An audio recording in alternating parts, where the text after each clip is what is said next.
Good morning, everyone. Everything is fine. Everything is fine. Uh-huh. Welcome to Salty Sweet Games. Welcome to Masks of Nyarlathotep. I am the aforementioned Salty. And I'm Sweet. And these various assorted spices are our friends.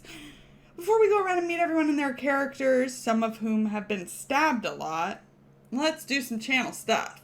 Yay! Firstly, a ton of thanks to our sponsors, the first and foremost being Roll20, a virtual tabletop of choice, which unites gamers across any distance with easy-to-use tools that run straight from your web browser for free. We're going to be using lots of fun music today because we're getting on a boat!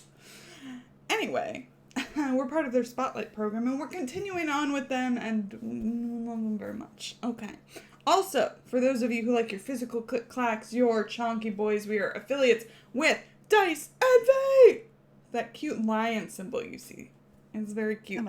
If you use our code SALTYSWEET, all caps, one word, you get 10% off your shiny math rocks, and we can tell you, right now, advanced stuff, they're coming out with a dragon line of lots of different chromatic dragon stuff, and they're sparkly, and I want them. So, I mean, don't buy them for me, buy them for you, but use that code. So, anyway, oh, and yes, there is yet another sponsor. Our newest one, Grinding Coffee Co., a Black and LGBTQA plus owned company. Their brews are all organic and delicious. You can go to their website and use code SALTYSWEETGAMES for 13% off. And they're, like I said, they're delicious. But my favorite is the Peru blend, and you should get that one because it's delicious and it tastes like investigator's tears. They do have a whole starter pack, right? Like, so you can try out a whole bunch of them. I have the sampler one, and that's what I got. Basically, all of this goes to help support the channel and the people you see playing, because we have implemented kind of a more regular cast compensation program to thank the people who are lending their time, energy, and talent to tell these stories with us. And of course, if you want to directly support us, there are donation options, which are the correct ones, and they never were wrong, so those are down below, and they're super cool. You just click on those, you can go to the Streamlabs tip jar. Yes, incredible. Nailed it. Last thing, we here at Salty Sweet Games use safety tools, lines, veils, accent and no card, stars and wishes, and content warnings, which I've definitely already put in. Because while the characters may be put through hell, the players are here to have fun, and they are a priority always. Without further ado, somebody besides me talk. Kienna, who are you playing? Yes, I'll take over so you can just have a moment to breathe for a hot second. Y'all don't know, but Lauren has been dealing with tech gremlins since we got in this morning, so bless her for doing all this. Bless Summer. And bless Summer for coming up with the solution. Anyways, hi, I'm Kienna. I'm new to this channel, but today I am playing Irene Blackwell. She is a art forger, previously associated with the mob, still got a lot of shit with the mob because you can't really run away from the mob. It's fine. Anyways, she's heading back out of the city again because she doesn't want to deal with the mob again. And also she wants to be with her friends and solving this mystery as we go in. So let's go over to Allison. Allie. Good morning. Good morning. I'm so excited to be here today. It's not because I've spent the last week Googling images of 1920s cruise wear. It has nothing to do with that. Hey, everybody. It's Allison. I play Ganymede Graves, adventure scientist. She has lived the last, 15 years of her life on board a ship, but I don't think she's ever been on one quite like this. So this is going to be fun. And I'm sure, nothing bad ever happens on fancy cruise ships, right? Right? Especially in the 20s and 30s, nothing bad ever happens. So. No, absolutely not. Yeah. Anyway, who's next? Who's next? Maybe Summer? I'll go. I'll go if you want me to go. I would love for that to happen. Yes, I'm doing it. Hi, it's me, Summer. I use she, her pronouns, and I am playing Charlie Rapp, who uses he, him pronouns, and we love a good boat, don't we? Mm-hmm. We love a good boat moment. Ali, with that outfit that you've shared with us, which I feel chat also deserves to see if you have not also shared it in chat. I'm also quickly looking for a look, but men's fashion is just, it's very men's fashion is always just suits. Like it's after just suits. As soon as we get into the modern times, it's just suits. I know, and it's just like, we can give all me a look, thank give me a Bro moment. Bremel. Yes. We can all thank Bro Bremel for that. Yeah. But yeah, so we're gonna be on a boat and everything's fine, and I only got stabbed bad like once. So like I could probably take like 2 or 3 more over the course of many months. Okay. Not anytime soon. Not today. Not today. Well, maybe today. No? We'll see. Time will tell. Great. Tommy. Hi, Tommy. Hi. Hello. Hello. Yes. Hi. Yes. I'm here. I'm definitely awake. Absolutely so awake. This is fine. This is preparing me for something I have to do this week, so this is fine. Being up this early and playing tabletop RPGs. Hi, yes, I'm Tommy at Imperator Ping on the Twittersphere. I play Zebulon Augustine Claiborne Montgomery III, our resident photojournalist here. Aspiring photojournalist. Who probably he doesn't have boat clothes. He's just got his clothes. Like he's just in like a normal suit. Like he wears a lot of like linen button, although it's winter, so maybe something a little thicker right now, or getting later on into the winter. But suits, a long jacket, like a hat made out of straw, maybe. That's as boat as he gets. Yeah, I think that's all I got to say. Beautiful. Yes. Okay. Anyway, recap time. Everybody's favorite part of the show. Last time, we wrapped up the New York chapter. The investigators and their ally, ace New York Times reporter Rebecca Schoenberg, gathered in Charlie's hospital room 2 weeks after the events in the basement of Juju House. They were shortly joined by the Adamses, Hilton being exonerated and freed thanks to the party's actions, and also by Pearl Montgomery Claiborne and her fiancé, cop / actual mafioso Tony Rossi. Fiancé, yeah, I said it.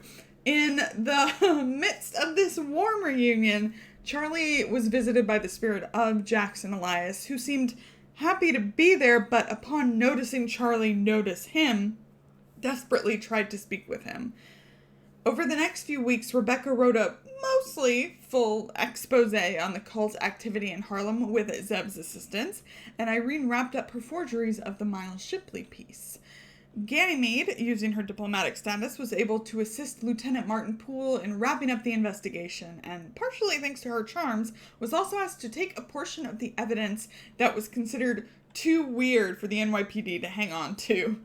The group decided London would be their next destination as they followed the trail of the Carlisle expedition and the dearly departed Jackson Elias. Exciting. So exciting. Let's get some music going. It's like the sounds of the sea, Sounds of the sea. What under my ears? So, this Sunday morning in New York is freezing. Bleak. Almost no one is out and about to wish the passengers farewell. There's a light snowfall, and all of you are gathered at Pier 39 for 10 o'clock a.m., Sunday, February 15th of 1925. loading up onto the RMS Corinthia. Now, just some quick bookkeeping. I assume all of you spoke to Carlton Ramsey, or at least one of you did before you booked passage. So this is all paid for by Jackson's estate. And if I had to guess, probably upgraded to first class by Charlie. Yes. Yes. Yes. Yes. I will tell you that Carlton, before any of you left, asked if any of you had a will or wanted to make one. Did anyone take him up on that? Does anybody have a will? I already have one. Good, good. I would say. Yeah. Who does all your stuff go to? Who does it? I think it goes to Irene's daughter. Does Irene know that? Absolutely not. Oh no. Perfect. That's what I like to hear. Excellent. Daughter and family, yeah. to support them. What about Ganymede? Ganymede does not. Good, good, good. Ganymede doesn't need a will. She's gonna live forever. Probably true. Okay. She also doesn't own much other than, her. Although, I mean, technically, I suppose she has her parents' estate and the cottage and all of those things. I'm thinking particularly of Jackson's bequeathment. Yeah, right. I'd not thought of that part either. Every time I say bequeathment, I think of that Community episode, and it distracts me. I think that,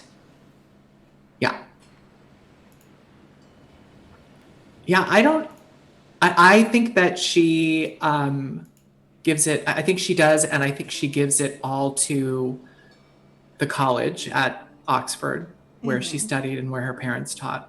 I think it's all to the university.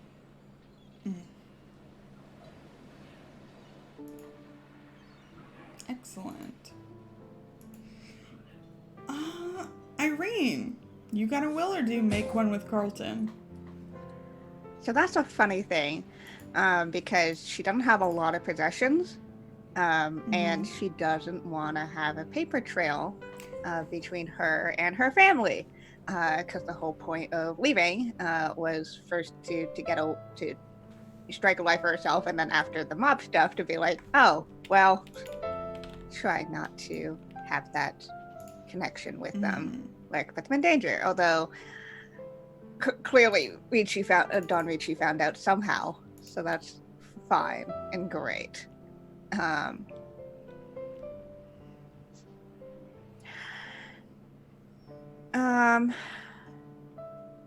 I don't think she had one before. She might have figured one out with Ramsey. That goes, she has to do some negotiations for how roundabout it's gonna be. But I think she's putting it to her sister, or her sister's husband at least. Yeah. So it's not so directly obvious name stuff. But again, the same idea of to the family and specifically for her daughter. Cool. And Zebulon? Definitely didn't have a will. I guess has a short one drawn up. Everything goes to Frankie. I don't know who else it's gonna go to. It all goes to Frankie.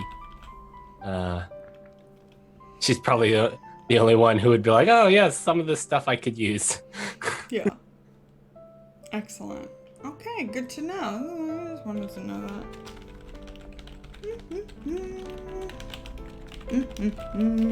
Excellent. So, amidst the snow, and we know Charlie had a wholesome breakfast, so that's good. It was delicious. Yeah. Wink. I feel bad for anybody who's just coming in. Wink. So I think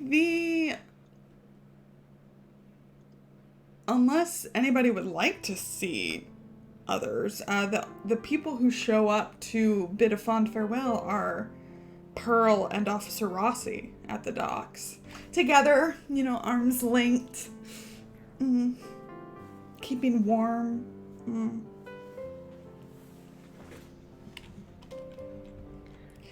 But, yes, Rossi stays back as Pearl kind of runs forward and throws her arms around Zebulon. Zeb will hug her back. And then look around. Is Officer Rossi far enough to be out of earshot? Out of earshot? Sure. What? No, just the way you said that line.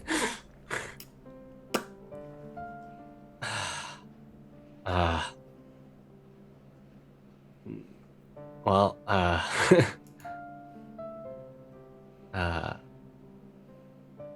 Pearl. Zebulon. All right, I'm not good at beating around the bush here, and I'm just gonna get straight to the point here. Now I'm telling you this because I trust you to make your own decisions based upon the information you have. I'm not trying to get in the way of anything here, but you know you would. You know that Rossi's part of the mob, right? The kind of painted on smile of your little sister just kind of freezes in place. I mean, he does some work for his family. Yes, and his family is the mob. In fact, I'm fairly certain that you also kind of work for the mob, although adjacently. I'm a dancer. You silly Billy. Now, who do you think owns the Cotton Club? Oh, what is his name? It's like Mickey. Is it Richie? Mickey? No, Yeah, some guy named Mickey. And you ever seen people who show up not for the dancers, but to get ushered into a back room for some sort of meeting while there? Well, yeah, I mean, Irene had a meeting there. All right, look, I don't need you to believe me. I'm just saying, I'm just giving you the information I have. Rossi is unfortunately a dirty cop and works for mob. And I'm not, look, you can make your own decisions. I'm just giving you all the information here, making sure that you are making your own decisions here in terms of all the information that you need. Look.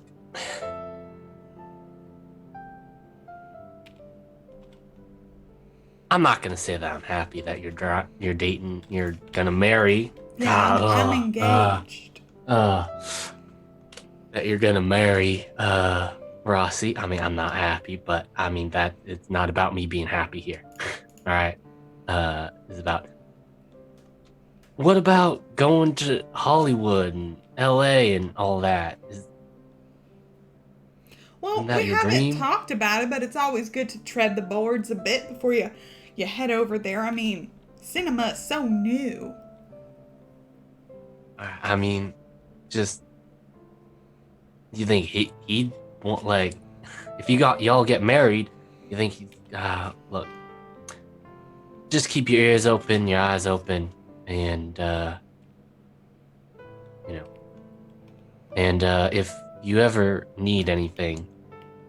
I mean, I'm going to London, so I might be a little far away, but I'll make sure to leave whatever most recent address I have with home. But if you ever need anything or you need anyone, you make sure you call someone. Frankie, Lillian, Annabelle. I would recommend Frankie. Yes, we do. Just because she's do more have likely to. A rather large family to call upon. Yes, I just recommend Frankie because she's the most likely to bring a gun. Do you think I don't have a gun, Zebulon? Oh no. Oh no, Well, I didn't I need just to know kept that. talking about it. I just kept saying, I really feel like I would be more comfortable with a gun because I get out of work really late, and I just kept complaining about it, and finally someone gave me one.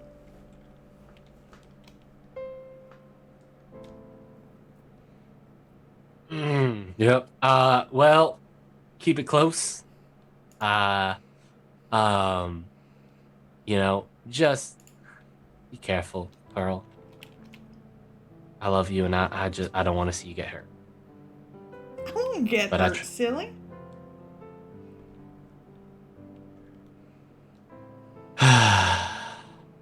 Zeb just kind of draws her in for Yeah. a little bit of an exasperated hug. Oh, will you, if you see Annie while you're over there, say hi. Tell her I miss her and I would like her to make my wedding dress. I mean, I don't think there's anything that could stop her from. I mean, I'm pretty sure I'm gonna mention wedding and she's gonna insist on making the dress. So, I mean, just be well, sis. Oh, she kisses you on the cheek, leaving a big red lip print. Zebulon's just internally sighing. While this conversation's going on, Yeah. can Irene go talk to Rossi? Sure, he definitely sees you walking over and is looking for anything else to do. Oh, look, a newspaper stand. Thank God. Walks over there. Yep. Irene's just gonna casually walk over and join him. She seemed fairly calm. I think she has her shawl wrapped around her pretty tightly. It is cold outside. And she is kind of going through the newspapers and looking at the headline. Have you told that girl what she's getting herself into?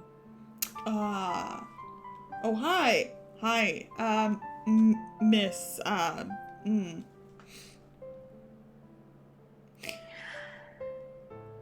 You're avoiding the question. Yeah. It's like, I mean, she's not like part of it or anything,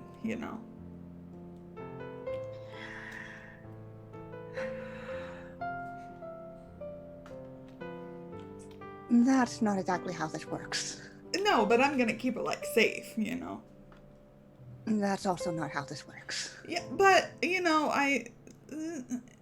not. Look, you can try to keep her separate from the rest of your family, or the family. But once she's married in, she's married in. Don Ritchie's not going to understand, oh, but she's not part of it, because she married you.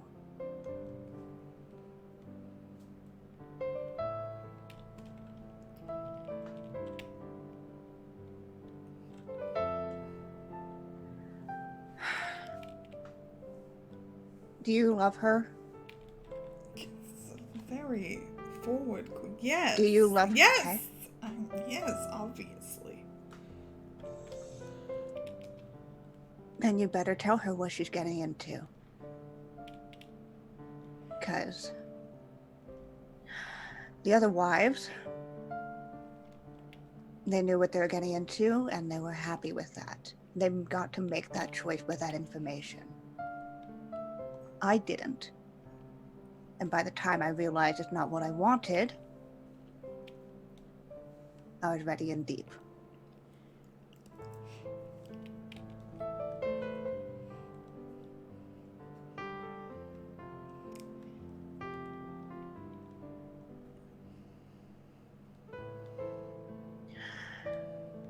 I don't know how much you know about me or about Victor, but it didn't end so good.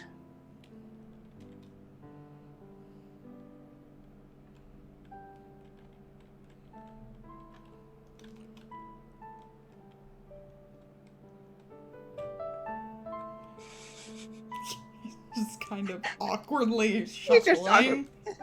Yeah. Awkwardly shuffling. I'm not here to tell you what to do with your life. That's the mob's job. I'm just here to do right by that girl. If you really do love her.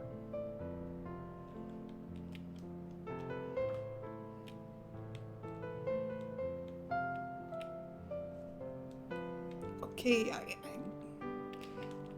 got it. And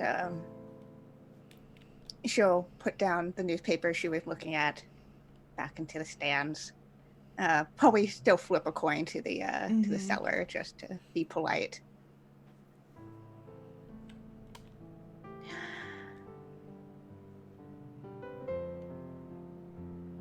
Be smart about it. And she'll turn around and walk away. Mm. The two of you, Charlie and Ganymede, see Pearl kind of skip through the bit of snow that has stuck to the ground and go throw her arms around Rossi's neck, and he spins her a bit as the two of them wave and begin to leave. Ganymede, is there anything else that you would have wanted to do either in this time or before? No, I don't think so. Ganymede said a quick goodbye to Pearl. And as the rest of this has been happening, she's been pacing at the foot of the first class gangplank. Mm-hmm. I imagine there's an attendant there who's waiting, and he's not quite sure if she's ready to be greeted or not. She's just pacing back and forth and keeps looking at her watch. But that's it, I think. Do you want to describe the Artemis? Yeah, the Carpathia. That is it? No, sorry, Corinthia. Corinthia. I said it right. Aha. Carpathia was another ship, and it's a good thing we were not on that one. Google it. The Corinthia is a brand new cruise ship. It is the newest ship of the Cunard line. It has just made its maiden voyage from Liverpool to New York. And this is its first crossing back the other direction. It is the height of luxury for its day. Awesome. Yes. So, and Charlie, is there anything else that you want to have done either the night before, the morning of? I don't think so. I think I'm pretty much squared away, good to go. Yeah. Probably would have forwarded where I was going to anyone who'd need to get in contact with me. So other than that, nope. Excellent. Get me out of here. Let's go.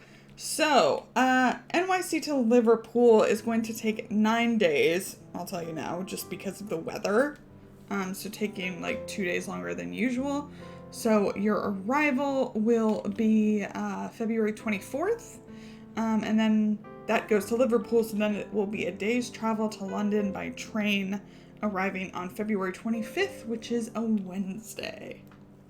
Yes, a weekday. Exciting.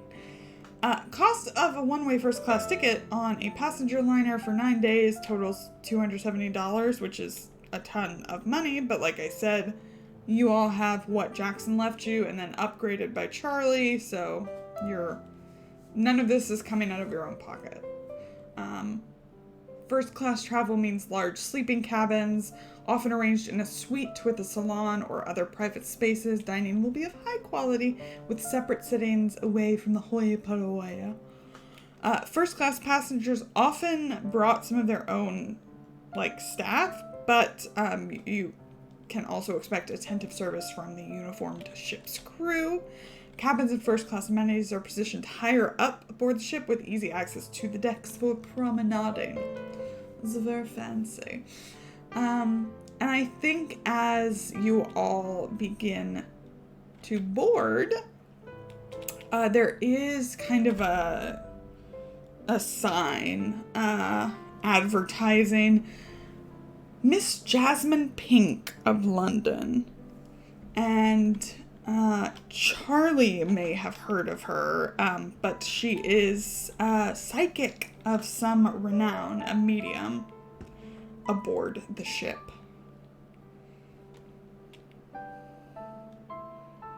Can't wait to go see her. I know you're very excited. Who wouldn't be, is my question. Is she like, just a question, is she like, is this like a show? Or is this like we go see her and she does like individual readings? Or is this like an actual big, like she goes and like reads people in the audience kind of thing? Like gets vibes from the audience? I think I love that. Yeah. But I think it's like that, but smaller. It's like, small groups of Yeah, people. exactly. Okay. And there are probably times listed, and days listed, that kind of thing. There's a drawing, like kind of, I guess it's probably like in chalk or something. But it's of like a woman almost in like Victorian garb with like pink ribbons, and like very, very wild ginger hair.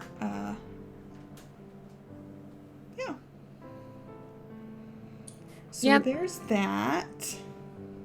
She looks interesting. A friend of yours, Charles? We don't all know each other, but I have heard of her. We should stop by. Yes, I was thinking the same thing.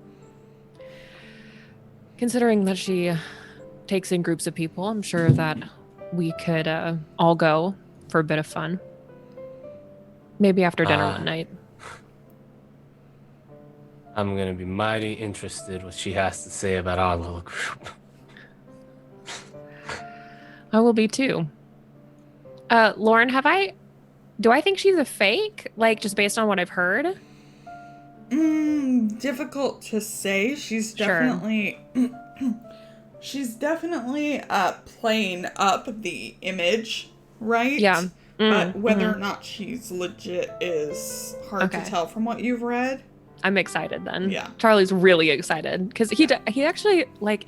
He's not a total ass. He does occasionally run into legit mediums, which is cool. He just likes to see if they're fake because he likes to call out the fakers. But yeah, absolutely. He's more than happy to be proven that there's a real medium on the ship. So yeah. Well, he'll definitely jot those times down in like a notebook or make a note. Tell somebody who's helping them with their luggage to remind him. Excellent. I'm not gonna lie, it's mighty strange being on a big ship that's not your grandfather's, Ganny. This is going to be quite a different experience from the daring, I think, Zebulon. Yeah, the rooms are a bit bigger. Yeah, I imagine that the, even if it's a suite, it's probably like 5 times the size of Ganymede's cabin. Yeah, it's huge. Yeah. And I imagine Zebulon probably bunked with someone. Like we probably had the hammocks, right? The hammock. Yeah. Or like the really sparse bunk beds that they put in ships. Yeah. And this is just lavish. Like it's just it's ridiculous. It's like, I mean, not to reference a ship that sunk, but it's like Titanic level first class. It's very posh. I think Ganymede is perhaps, if it's all right with you, she's on your arm as we board and we're having this conversation, and she just looks to you totally straight faced. She says, "Don't let it spoil you, Zebulon. You'll never be comfortable on a ship like the Daring again." I mean, I'm not planning on it. It's not like I'm paying for this one. I mean, I'll be honest. It just feels like a bit much. Like, I mean, like I grew up around naval ships with my father working on those, and then spent a lot of time on the daring, and this just kind of feels weird. I'm not gonna lie. Well, Zeb, this isn't about practicality. It's about luxury. Of course, it's going to be over the top. After all we've been through over the last several weeks, I'm fully prepared to enjoy myself. I'm very suppose a bit of much looking downtime. forward to a week of relaxing and luxury.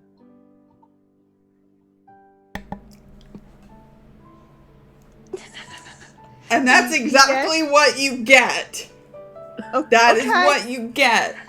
This is going to be relaxing. Definitely. Yes. Well, we could stir up some trouble. I mean, if you stir up trouble, that's on you. But this is rejuvenating. This is a break from the onslaught of cultists and mythos things. Yay! I mean, like, mostly, though. Hi, Is there a Raiders. spa? Hi, Hi, to the Raiders. Roleplay. We Yeah. are starting the London arc of Masks of Nyarlathotep, a Pulp Cthulhu campaign, and we're on a boat. We're on a boat. I actually, so speaking of relaxing, I think Irene is incredibly uncomfortable with this whole situation. Sure. She is not someone who's used to being in these types of environments. She is not. Could I have done like a casual gift? Like a super casual gift. How casual is this? Because Tell me. Well, I just feel like it would be a nice surprise if like Charlie had ahead of time made sure that Irene's room had like a ton of like really high quality paints and canvases so that over the like 9 days she could like paint for herself for once. Yeah. Rather than for Hey, there's a bunch of paints or canvases in my room. Wrong room, Zeb. Yeah, like super casual, like not a big deal. Just like could slip that in there. so cash. Super casual. Who would have done that? Not me. Definitely not. But yes, I will tell you, barring any unforeseen circumstances, the journey is pleasant. So, while we're still aboard, on our way to Liverpool, we've got Miss Jasmine Pink, and I just need all of you to make like a super quick power check for no reason. I love that. I'd love to use an advantage on that. I don't know why. It's like, Oh my god. I should just How- say things in a foreboding manner all the time. No, This just feels I'm- rude. Oh, extreme success. Ganymede! Oh my goodness. No. Oh, see, I told you, Zach. What is this? What the hell is 3 extreme successes. Oh, Why did it have to come on something so innocuous? I told you it would. I literally said at the beginning that it would. 1 or 2. did. Even what I care 1 or about. 2. Okay, so over the course of the days,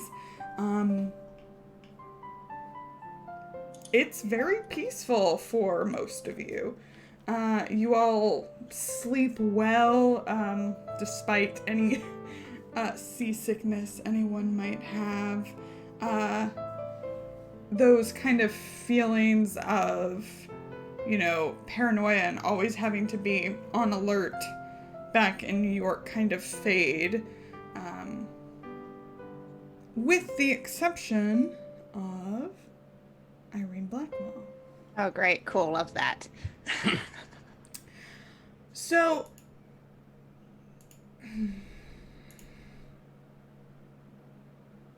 Are you changing the music? no. She said, like a liar. I was not changing the music. How dare you imply that?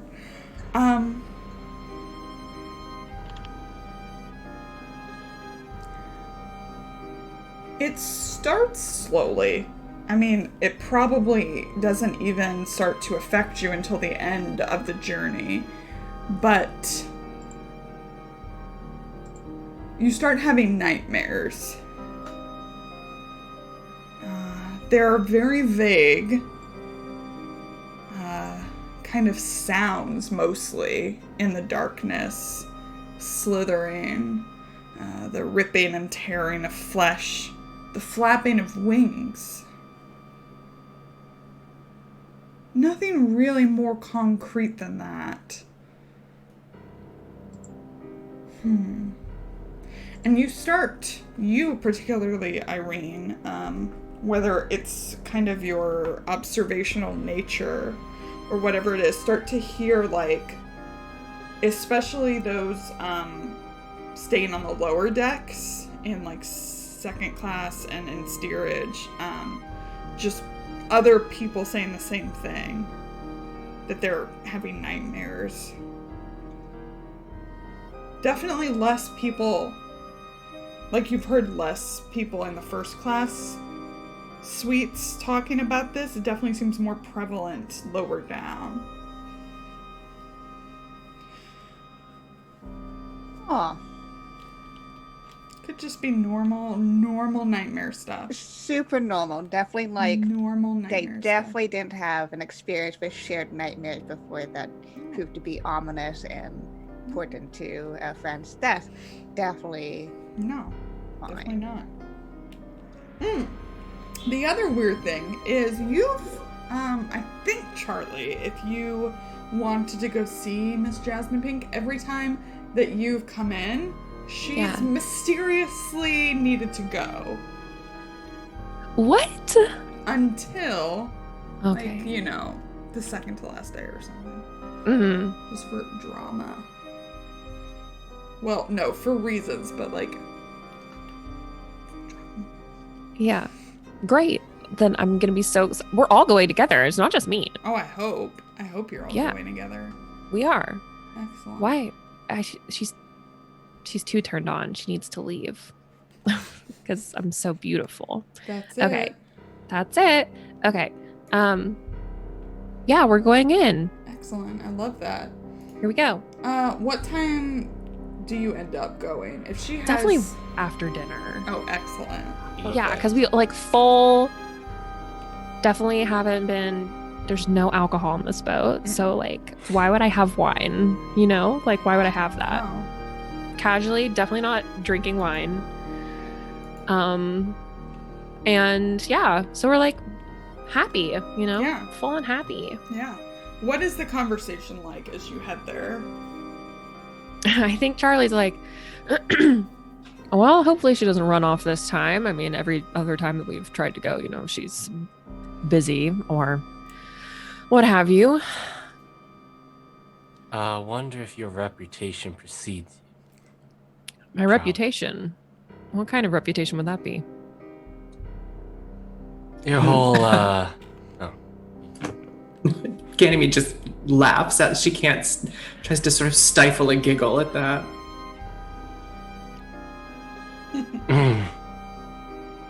I think you, know the reputation I'm talking about? Mr. Rap. No, I really don't, Mr. Montgomery. Zeb just kind of snorts and laughs. I think Irene just kind of like shakes her head a bit. Says, "You're gonna scare off any potential other spirit person by this point. At least in the Western Circuit." I don't know why I would scare him off. I'm perfectly friendly. Yes, perfectly. Friendly and bad for business. He just kind of gives like a little shrug. I think he's just super chill. He's like, whatever, nobody can ruin my good time. I'm sure that Miss Pink has been very busy, and that if she is truly as she says to be, she has nothing to worry about from Mr. Rap. No, that's exactly right. If she is who she says she is, then she has nothing to worry about. Irene knows the track record of how many people have been fake and how many people have been legit. It's like 99% are fake. Yeah. So and it's so like, and so she just like raises a brow. Well, I'm absolutely saying this like sarcastically, by the way. Is there like, do we have to like buy tickets to come inside? Or I'm assuming if we did, we'd already have them. But okay, awesome. So we're just gonna go. We're gonna probably go and see if she's taking visitors right now. So I think it's probably in like, since it's nighttime, I don't know, like a spare breakfast room or something. Sure. All the curtains have been drawn, obviously. But this is the first time that no one else has been there, but the doors are open. Like there's somebody who like shows you in. Awesome. But that's it. Yeah, Charlie gets excited and is going to take a front row seat. There's there's some chairs scattered, but there's also a table, a large table, with 5 chairs set there. Well, wouldn't you look at this? Perhaps she had a premonition that we would come this evening. You know, I bet that's exactly what happened. Yes, I'm sure it had nothing to do with this being. Is this the last like available? We've time probably slot? come. We've probably come almost every day. Like,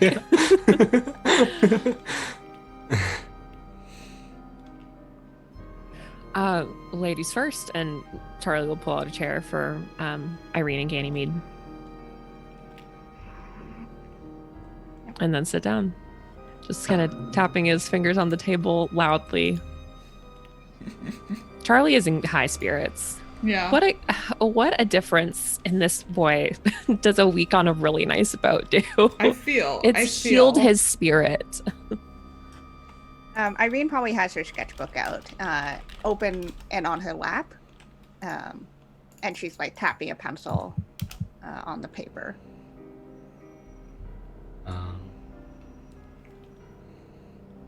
Zeb's probably just got his was it Kodak and Stigma, I believe that's what it's called. Just one of those old sort of pop out little ones. Awesome. That he keeps for like on the go photography. But it's not out like properly. It's just kind of on his person at the moment and just looking around. So what should I expect? People making weird sounds from above us through the piping. Well, generally, there's some. Well, we might actually be able to see it, and he's gonna do a look around, and then he's gonna look under the table to see if like there's any like trips or like tracks, and he's like showing Zeb like this is where you would look, especially over by their chair where there might be like buttons that like cue people in. Yeah. Like hidden wires under the carpet, that kind of thing. He's like pointing out to Zeb where it would be if the table were rigged. If it's just a plain table, he's showing him like this is where it normally would be, but if it's not here, then we'll keep our eyes out.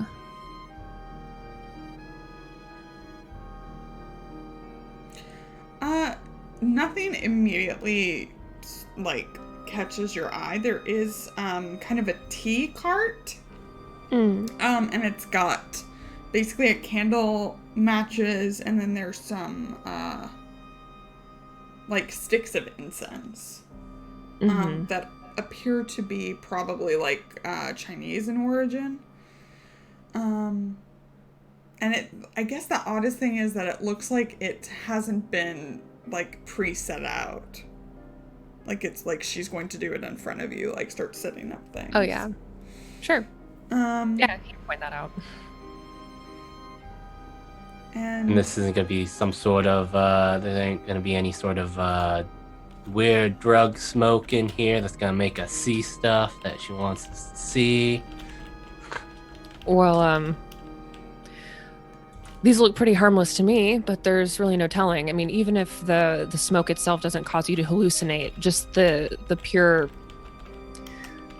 existence of it in the space will lead you to believe you're seeing things that you might not otherwise be prone to see. Distorting your senses is a really good trick in order to make you believe that she is seeing things and points to your eye. It's like if somebody points to a cloud and says that looks like a cat, you're gonna see a cat. But we'll see.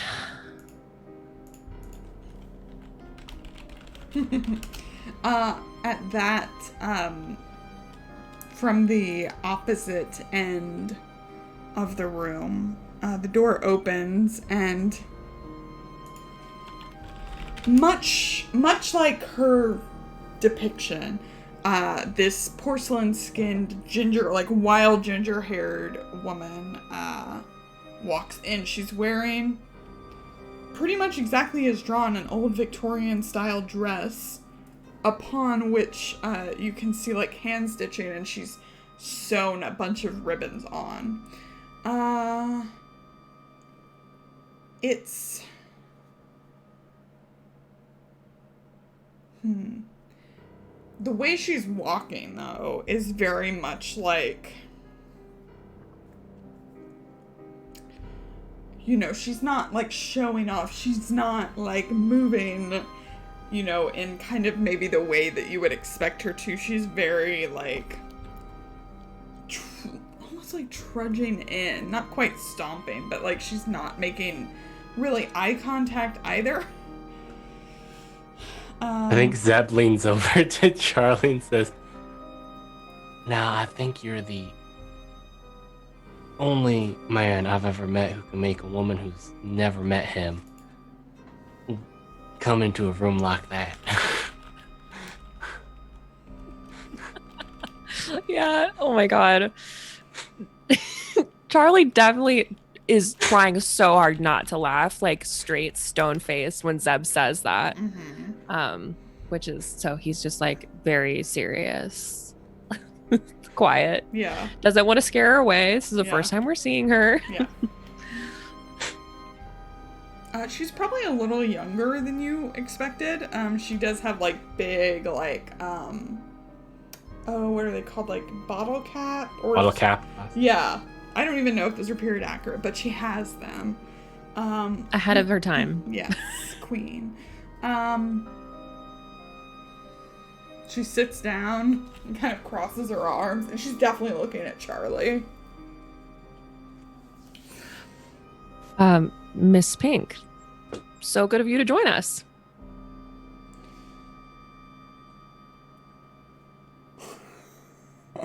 Even though she says anything. She kind of looks around. Good evening, Miss Pink. It is a pleasure to make your acquaintance. I'm glad you were able to make time for all of us. Yeah, long last. We've been trying to catch you all week.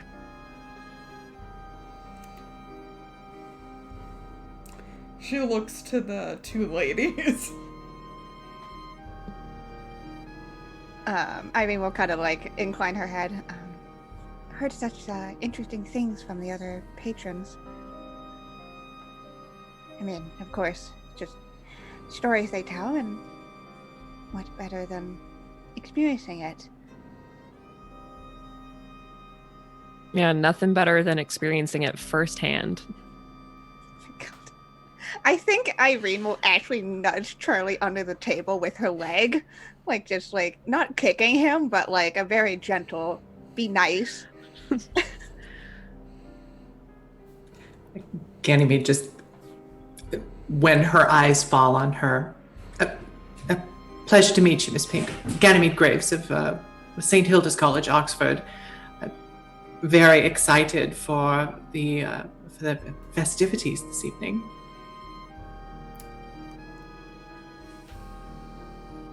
All right. And she like reaches to the side and grabs the candle and sticks it in the middle of the table.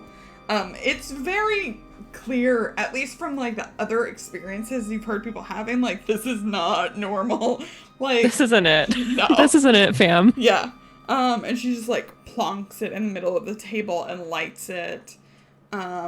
She lights the incense sticks as well in their holders and kind of places it around.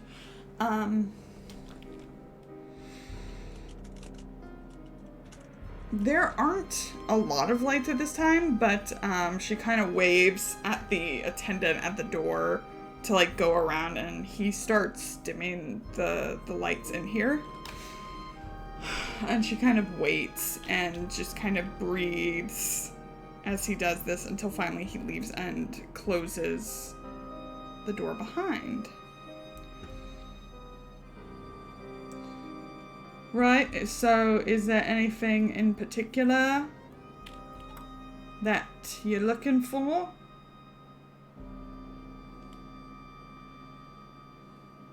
Oh, I'm just here to watch. But by all means, the rest of you, anybody that you're wanting to get in contact with, anything you feel worried about, maybe you could get a premonition. Or just a general reading. Yeah. Ganymede looks as though any way she's... you want it. Yeah, Ganymede looks as though she's about to say something and then catches herself. I suppose I'm perhaps curious about my and she looks at kind of a side glance to Charlie as she's saying this. My parents, perhaps.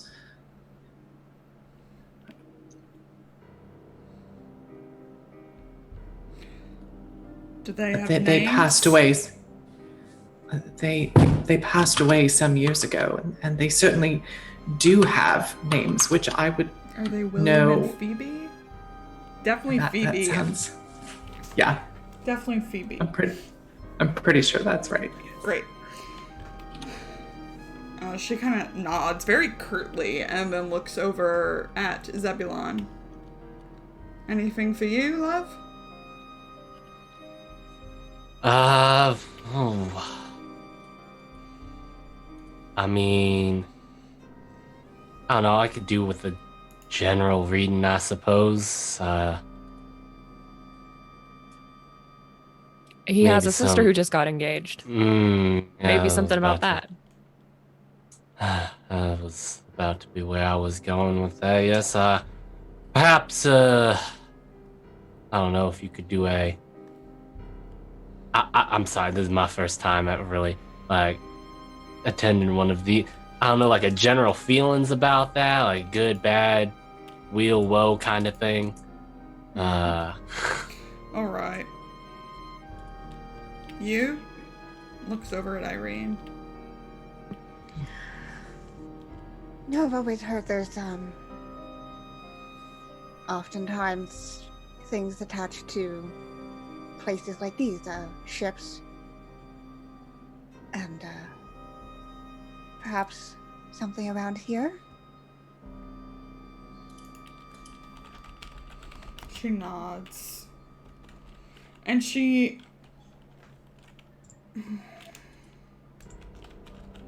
looks back at Charlie.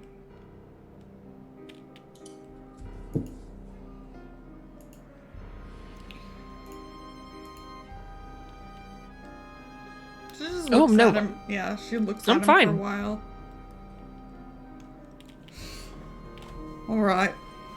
And she, just leans back in the chair. Her hands are on the table so you can see them. And very pointedly, before she closes her eyes, she, rolls up her sleeves and kind of shakes them. Nice. And then she leans back and starts breathing.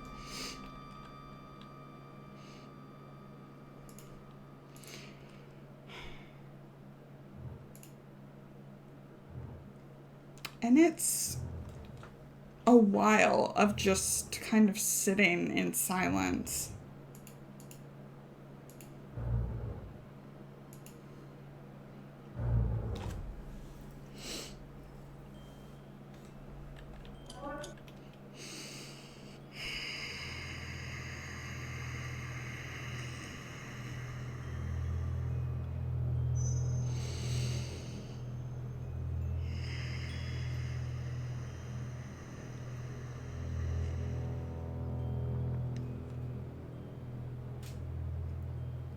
That kind of rhythm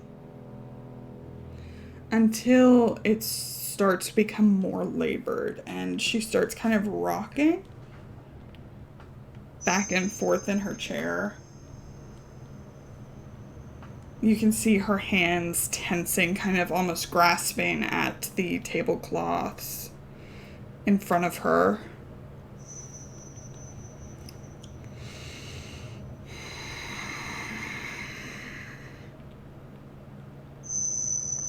And her voice, much deeper than before and really devoid of accent now. Her eyes are closed, but her mouth kind of widens into a grimace. He walks among us, sowing his seeds, a crawling kind of chaos. 1,000 faces and none. A messenger. A bringer of madness for madness' sake. His tendrils reach throughout time and space. At this point, she kind of twitches to the side, and her head is still with eyes closed but facing Irene. This ship will sink. It interfered with his plan, but not for another 15 years. And then her whole head kind of twitches until she's back facing you. Unless it doesn't. Unless it all ends much sooner. And again, it's kind of a twitching around until she's back facing you again, Irene. I see numbers out of order. 6, 2, 9, 1, 1, 4, 1, 0. And then she kind of straightens all the way back up, and it's much louder now, but still the same kind of timbre. A great tear.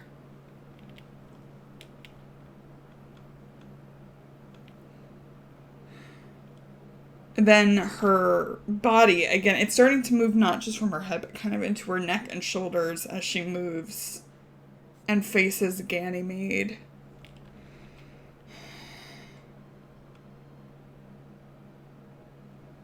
They're not yet part of the spirit world. And she moves away. Back to Zebulon. She's not the sister you should be worried about. And then finally the whole kind of rhythm moves until she's back facing Charlie. But she's quiet. But all of you can see kind of that tension is still there. But now it's almost like she's trying to push herself back from the table. But she loses whatever brief battle this was. And she rocks forward. And as she rocks forward, Charles, you rock back in your chair.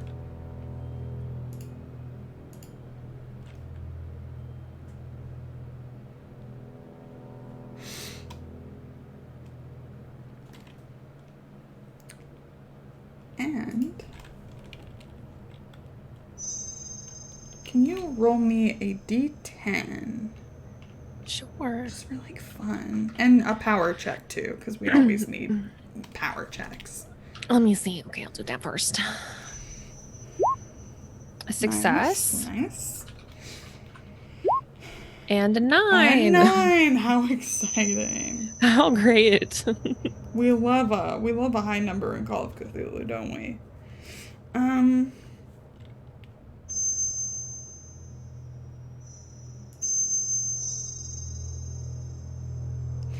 Charlie, you feel different. It's like you're back in the chair, but you can see your body sitting normally. It's like you're out of yourself, but you see yourself there.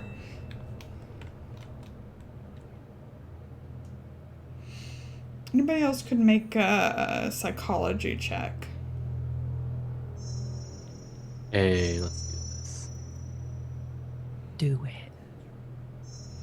I burn an advantage on this. Ganymede, your mind is open. Yeah, Mind no, and I heart don't are think open so. I right don't now. think Zeb cares that much about it. I don't It's a think success. You have a good psychology score. I do have a good psychology score, but I also don't trust my ability to roll. Yeah, I mean, that's fair. Whether it's Irene just not looking that way, but Zeb and especially Ganymede notice the shift in Charles's kind of body language. But Ganymede is the one who notices that it's familiar. Familiar from when? From Peru.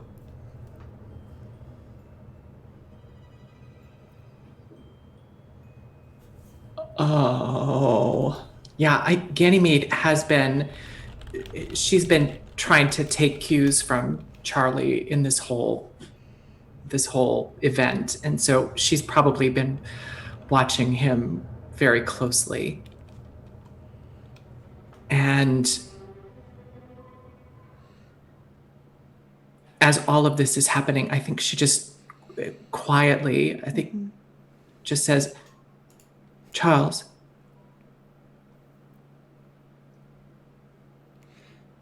The very kind of, you notice that the body language is like twitchy and kind of like... Yeah.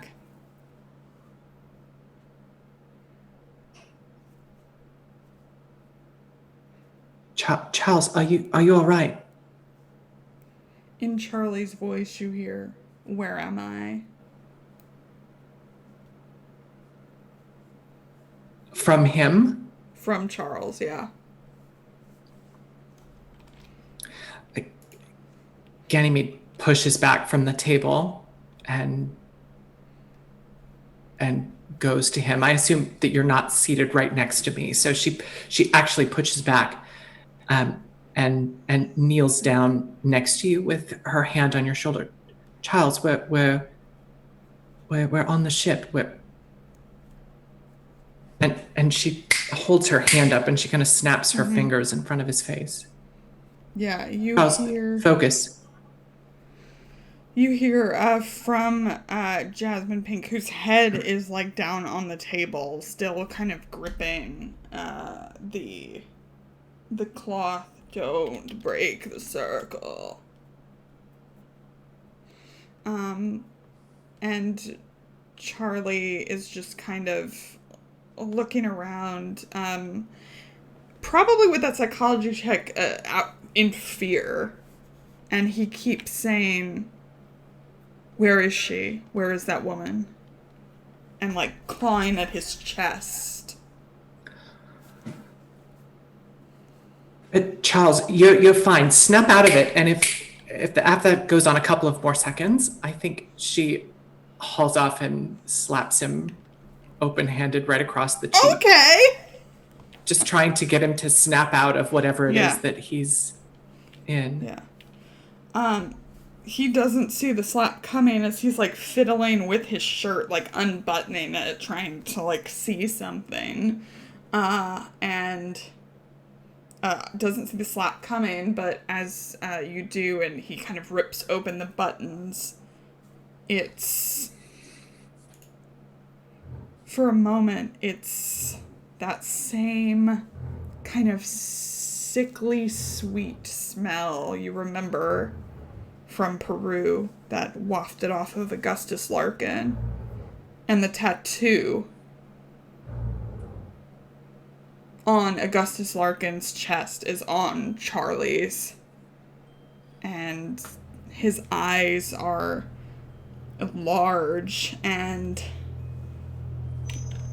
he keeps repeating, "Where is she? Where is she?" and looking around. Ganymede shouts to the others, "Make her stop! She's hurting him somehow." I think during this entire time, as soon as Irene saw Ganymede was helping Charlie, she wasn't paying attention to Charlie. Obviously, some point of it because she's right next to her. So I think she has like a hand on him, but she's been looking at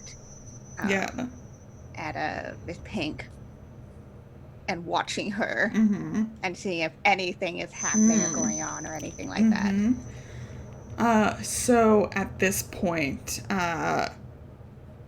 Ms. Pink's head like starts to come off the table. She pushes herself up and she's laughing.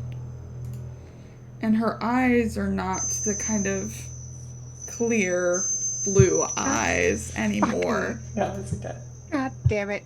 Yep. Not the Fuck. eyes. Oh. And she just starts laughing, and she's very clearly laughing at Charlie. You hear like the click of a tongue. Naughty Gus. And at this point, Charles is shoved violently forward toward the table, smacking his head. And Miss Pink is kind of pushed back again. It's like this back and forth, like a wave almost. And her eyes, no longer black, just roll into the back of her head until you can only see the whites of her eyes.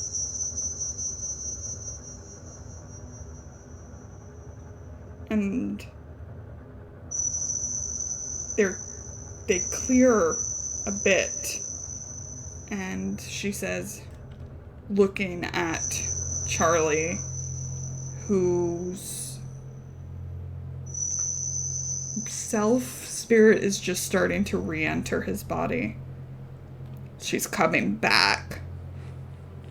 And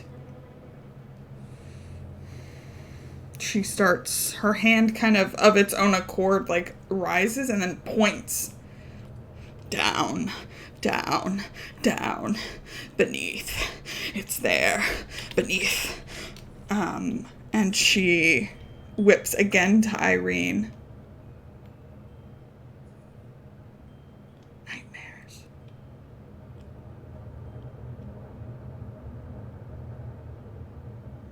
And then she stills, she blinks, and she blows out the candle. You're all sitting in darkness with only the moonlight coming through the windows. And her breathing returns to normal.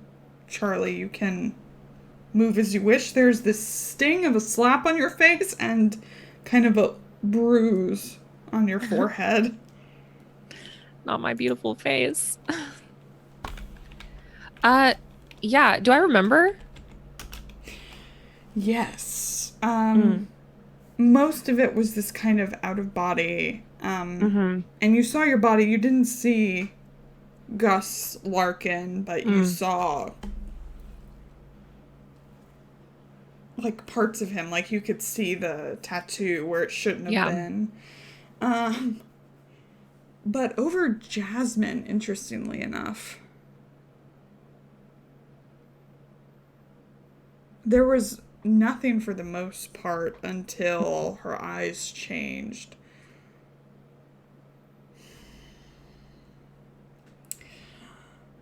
I will give you an option. Okay. Did you look? Did I look? Yeah. Would you have tried to see? I don't know if you know who you're talking to right now, but yes, I looked. Okay.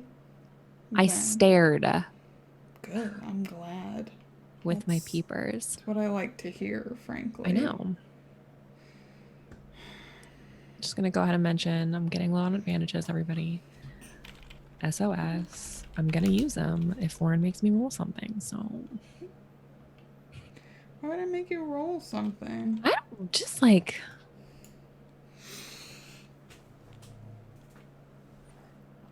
Okay. Okay. Let me just... go ahead and make a sanity check. Oh, yeah, for sure. I'd love to. And I will use an advantage. Cool. A success. Okay. What do you know? It's 79 Yeah. out of 79. I don't like that 6-6 though. Or do Yeah, I? no, it's all bad luck. Down to Okay. one advantage. Casual. Just saying. For no one in particular.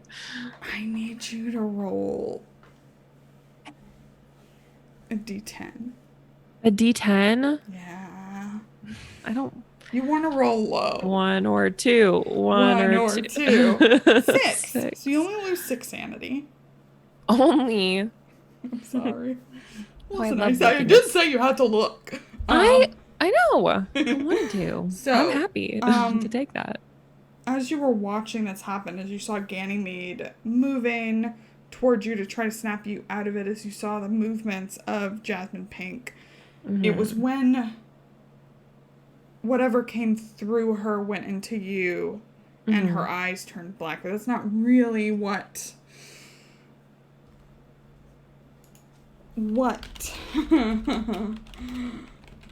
caught your eye. Sure. Not the eyes.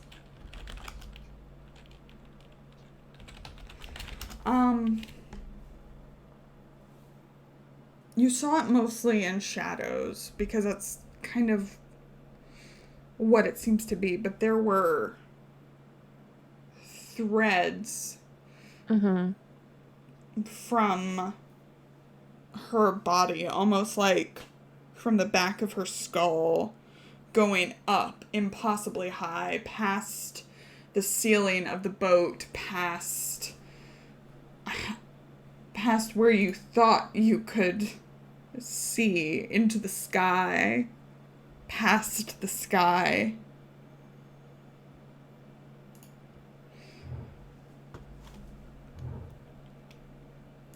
Like I said, you see it in shadow.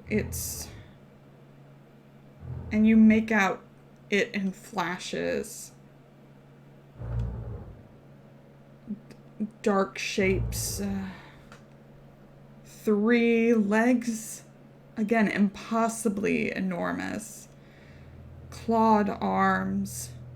And the only bit of color you can make out is a single enormous blood red tentacle in place of a face. And it's not only what you see, because it's impossible what you see, but it's what you feel.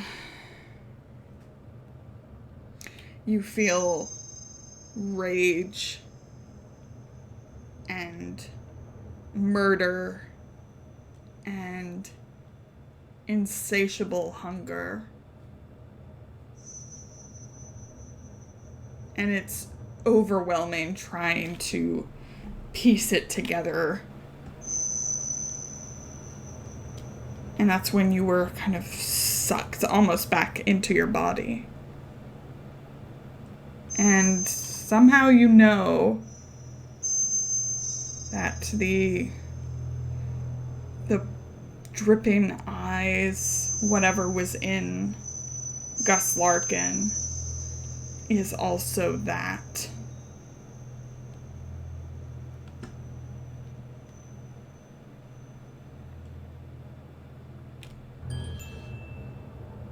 And that's all. Cool.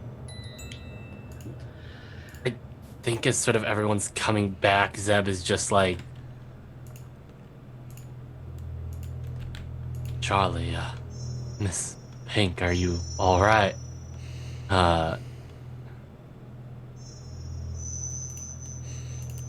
You hear kind of just like her, mostly from darkness with just a bit of moonlight coming in. That's why I didn't want to sing you. Charlie kind of like, I mean, he was obviously distracted a little bit, so, but he feels the like sting of the slap and, you know, his head and everything kind of like happen really quickly because obviously he didn't feel it out of body. And he kind of raises a hand to his cheek. And I would think Ganymede, like, you can tell that it seems like a Charlie thing. Like, he's like, ah. And then he looks over at Jasmine. Yeah, I don't blame you.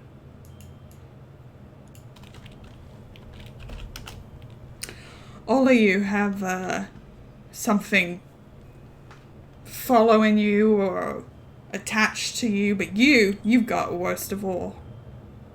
Pointing at Charlie.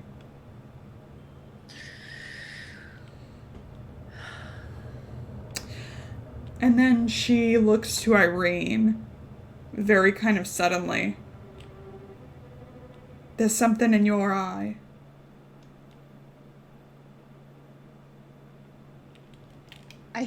I think with that, Irene, like, very visibly, like, stiffens.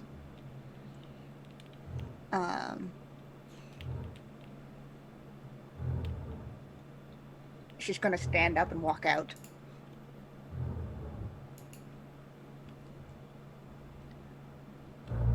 Oh, well, I guess that's our cue to leave. Miss Pink, thank you for your insight.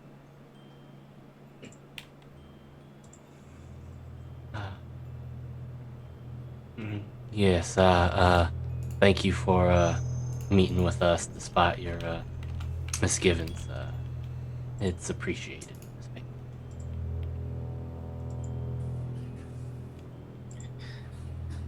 Ganymede is just staring at her, and she's standing close to Charlie,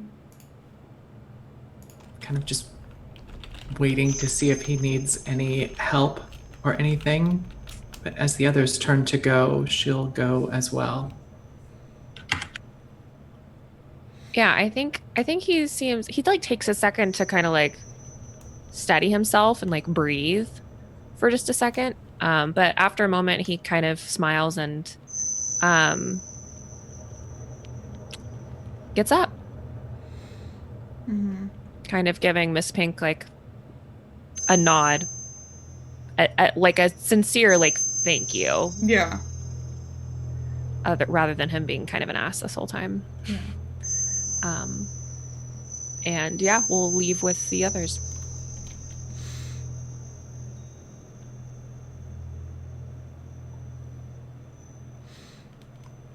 Yeah, she just kind of watches all of you go. Irene's not heading towards the lounges of the room. She's heading downstairs. Oh! Are you? That's so weird. Why would you do that? I thought you were just gonna go to sleep. And we were gonna... no. Oh, we're in London now. Nope. Okay. Like, where downstairs are you like, going? Down to third class or below. Like... She's putting things together. What? No. Well, she put things together as soon as it was, like, down below. There was entirely, like, an oh shit moment. And so she is going as far down as she can. The fact that she's not dressed very nicely and everything. Obviously makes it so that she's able to not be obviously noticed as out of place. And she's just going. If the others follow her, that's cool, but she's not really stopping to see if they do follow. Okay. How do you want to do this? Are you looking for something? Are you kind of following your feelings? Like,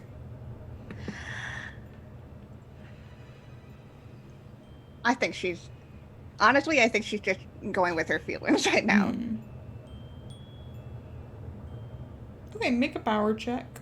Cool. I will use the advantage despite the fact that I have a 90 in this. If you want to. I have a feeling I want to. Okay, that's Success. That's Good luck. nice. You're fine. You don't need to use your luck. No. I really want to know. I do. I'll use 4 points of luck. Whatever. Okay. If you want. So you kind of move just on instinct. And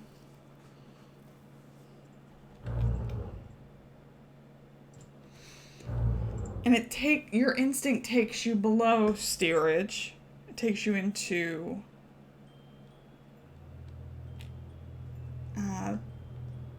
cargo.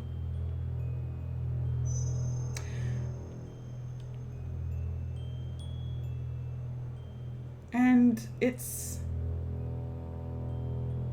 strangely empty. You would think there would usually at least be someone, if not on guard, like it's just would be their job to be near here.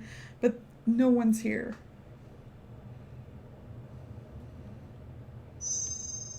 You know what? I am gonna look for something now. What's the name of the dude who owned that transport company back in New York City? Emerson Imports? Yep. Looking for those crates. You know what? Funnily enough.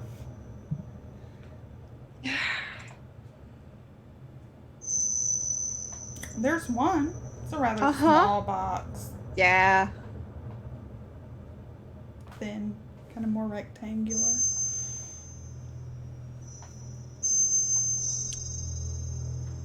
Yeah. She's... What are you doing? How small is small? As in, is this the same size as, like... No, it's long. Okay. It's like you could carry it, but it would be, like, conspicuous, obviously. Okay. It's not, like, small enough to hide or anything.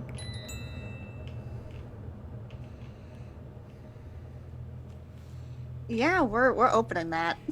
You find a crowbar? Yeah. Yeah, just find, like, a crowbar, like a cat. Make a luck roll. I don't know if there's just one casually. Oh, hanging yeah, around. I'm gonna... Yeah, okay, well... There was a shit crowbar luck. in the box. I was like, oh, that's boring.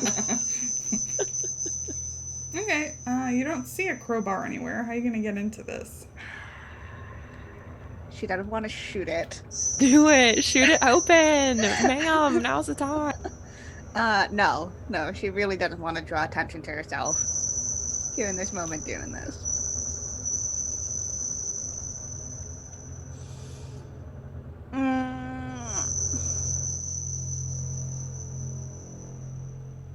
Just steal it. I'm gonna try all the options that I can before I have to shoot it.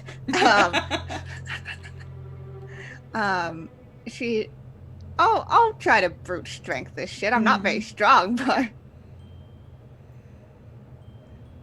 just try to break part of it, I guess. Throw it against something. I don't know what that would be, but Just like the side of the ship, I'm sure it's fine.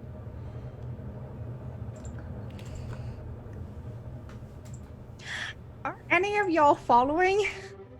This is a good question. Ganymede is feeling weirdly protective of Charlie right now, and I think would probably have stayed would have tried to stay close to him, at least back to his cabin. Yeah, I low-key think Charlie's a little bit too not with it to like have even thought Irene would have gone anywhere, but back to the suite. So yeah, I think that's where Charlie's headed. Ganymede has got Charlie, then yeah, maybe Zeb is looking for Irene. Okay, I just want to know, just Or maybe you like see when we get back up to the suite that she's not there. If I see she's not at the suite, then Zeb will go looking for Irene. It's not exactly wise for us to be on our own. It's just a ship. It's just a casual, totally above board ship. Ugh. God, suspicious. Okay, how are you opening this? Are you just taking it? What are you doing?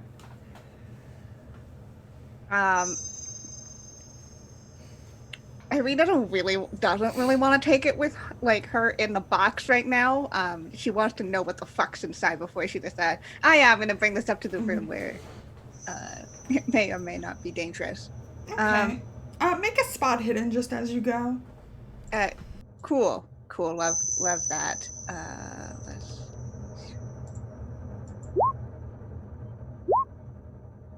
Two extreme successes. Two extremes. Wow. Extremely paranoid.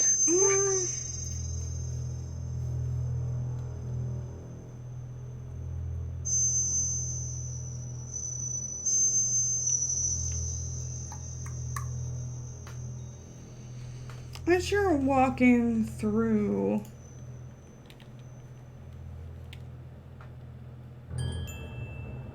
steerage, as you're on your way up, you swear you see a man wrapped in a red blanket.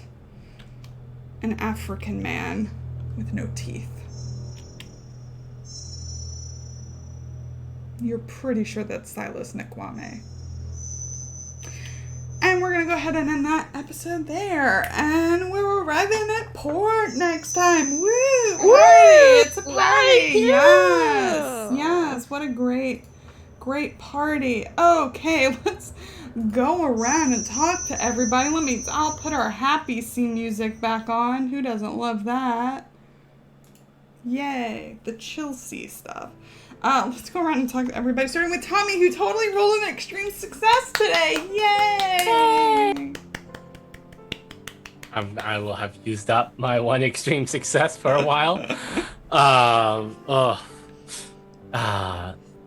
It was nice to have some downtime for our characters. Like they've been pretty bruised and battered and all that. Great session. Looking forward to London. Of course, we couldn't leave the sidekick well enough alone. Even we couldn't. I am Tommy at Imperative Pingo on the Twitter sphere. I do tabletop RPG stuff and video editing stuff across the interwebs. Follow me there in case you want to know what I'm up to. Yeah, awesome. And let's hop over to Summer. Hey, Summer. Hey, totally normal boat trip. Oh my Boat god. trip. So much fun. Boat trip. Yeah, hi. Hi. I am Summer. You can find me on Twitter at just Summerjob. That's where I tweet and retweet about everything that I've got going on. Right after this, in about an hour, you won't see my face, but we are having Otterthon all day today from noon Pacific to midnight. We have inspectors, we have college and keg stands, and we have murders and acquisitions today, so please come join us. It's going to be a good time, and we are also raising money not only for Off the Table. It's our one stream a month where we take donations to influence games to help support the channel, but also we are supporting the Ogre Project today, so 60% of all the money that we raised is going directly to them. So if you want to come torture some of your friends and donate to make things happen, please come see us. Yes. Awesome. Off _ the table. Goodbye. Goodbye. Okay, let's hop over to Allie. Hi, Allie. Hey. This is a spooky game, right? It's made to be spooky. I don't know that I have ever been quite as real world freaked out as I was during that seance. That was awesome. I loved everything about it. I love this game and this gang and all of our viewers so much. Thank you for being a part of this with us. You can catch me here on the channel on Monday nights as well, where I am sitting in the Dungeon Master's chair for Strange Invasion, Assault on the Barrier Peaks. It is high fantasy meets weird science. And I got to launch a purple worm at my characters for I don't think I've ever done that in like 30 years of running games. And it's going about as well as you would imagine that it would with level 7 characters. So come check that out. Super fun. And you can follow me on Twitter at Allison Robinson with 2 L's and a Y, and see all the other weird and interesting stuff that I'm up to there. Once again, this week, solidarity with those in Portland and Chicago, and now here in Seattle, that are fighting fascism and no justice, no peace. Catch you next time. And Key, is there anything personal you want to plug? Yeah, y'all can find me over on Twitter at Kienna S. Best way to figure out what I'm doing. Only the internet, doing social role-playing things, streaming, writing, shouting to the void. Mostly just here on the channel, doing our regular streams. My face is on all of them. And soon I will be in the GM seat for Burn Bright Against the Stars. So keep an eye out for more information about that. We've got some cool stuff to announce about it soon enough. What about you, Lauren? Me, I'm Lauren. I'm That Salty Ginger over on Twitter. You can mostly find me here on the channel, and I have something really cool coming up in like 2 weeks. It's only 2 weeks away, and then I can finally talk about it. It'll be great. So excited. That's pretty much it for me. Yeah. Quickly do channel stuff. Again, a shout out to our wonderful sponsors. That includes Roll20, that also includes Dice Envy, and that includes Grinding Coffee Co. They're wonderful companies which help us do what we can do here, and especially with all of y'all supporting us directly through donations or merch, all that type of stuff. We get to keep the lights on here, and we also get to help start supporting and compensating our cast for the time and love and energy that they share with us here on the channel. If you ever missed an episode or gonna rewatch one, we've got a YouTube channel. Hey. I have caught up with all the VODs. Yeah. I'm finally there, so please go follow us over there so you can get all the good content, both TTRPG stuff or video game things. And of course, please follow us on Twitter. We announce when we go live, whether that's for our regular series or our impromptu game stuff or one-shots, all that stuff. Again, more information about upcoming campaigns like Burn Bright Against the Stars will be on there. So go follow us over there. Keep in touch with us. And yeah, that's basically all of us for today. We're going to go raid some friends. So please stick around and chat. If you have the hype emote, please spam that hype when we go over there. Otherwise, just send a bunch of hearts for love from us at Saltysweet Games. We'll be back tomorrow with The Witcher, and then on Monday for Strange Invasion. And we'll be back around here for the next episode of this. But that's it. We'll see y'all later. Wait, bye, everybody. Goodbye. Goodbye.